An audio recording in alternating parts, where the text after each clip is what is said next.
You all know I always love fighting for America. Whether it's on the battlefield or fighting here in the halls of Congress, I love this place. It's our home. It's a country that was worth my life, and it's worth continuing to fight for. Starting this January, my fight is going to take a little bit of a different angle. This week I was honored to be selected by my peers in the Republican Conference to serve as the chairman of the House Foreign Affairs Committee. Hey everybody, I hope you're all doing great. As always, I'm here with an update on what has happened in Washington, D.C. this week. I want to start with Secretary of State Antony Blinken finally showed up to the House Foreign Affairs Committee to answer questions about the disastrous withdrawal from Afghanistan, obviously many years ago. Obviously, as you know, we lost 13 American service members. He just now finally took the chance to actually come and specifically answer questions on this. He's been here before, but not to answer questions about this. It only took a subpoena and a threat to hold him in contempt of Congress and a number of items for this to actually happen. This is likely Blinken's last appearance before Congress, and honestly, his performance showed why we should all thank God that President Trump won, and we will soon have Secretary of State Marco Rubio helping craft foreign policy. I asked Secretary Blinken why he thought it was appropriate to send hundreds of billions of dollars of your money to Afghanistan if we don't even have an embassy there. I asked him how it benefited Americans to send millions of dollars to Afghanistan to teach carpet weaving or women how to be farmers. Literally, more money is sent to Afghanistan to teach women to be farmers than what is allocated within the borders of the United States of America. What I got was a lackluster response. Mr. Secretary, you know for a fact that people literally, especially outside of this country, they directly lied to us. Your people had to come back and correct, hey, it turns out we were in fact spending $500,000 to expand atheism in Nepal through the third-party implementer of Humanist International. They were lying to us. They didn't show us the exact slideshow that they put together for $500,000 and all this. They lied to us. We have no eyes on the ground, and I would simply close with this.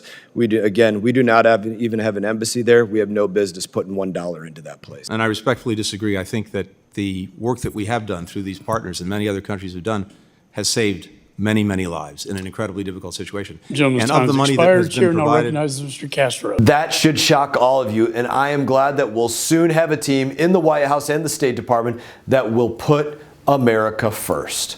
I want to switch gears. You all know I always love fighting for America. Whether it's on the battlefield or fighting here in the halls of Congress, I love this place. It's our home. It's a country that was worth my life, and it's worth continuing to fight for.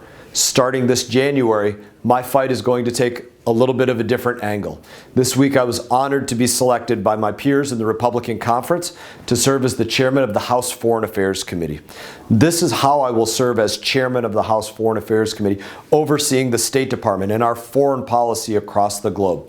Number one, we will have a mission statement, and that mission statement will be that every diplomat and every dollar that we authorize will be to put America first. If it does not meet that bar, we will not be authorizing it. And the way that I believe that we get to that point is we ask important questions. There are many of them. But on the top of that list is, what does America need from each country or region that we are involved in? Second question is, what does that country or that region, what is it that they want from the United States of America? And the third question from those two is, does what it is that we offer, we provide in our relationship, get us what we need from those that are asking for something from us? Because if it's not getting us what we need, then we are being played for suckers, and we will never be played for suckers again.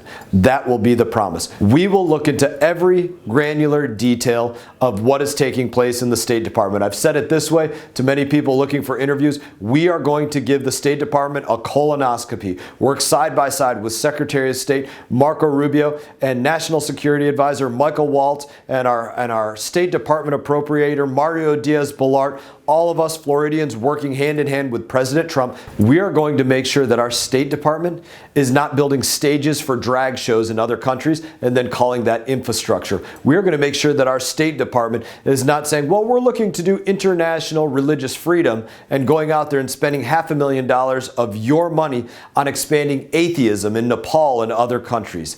That will be the stuff that we will be rooting out of the State Department and so much more. Finally, I want to switch gears.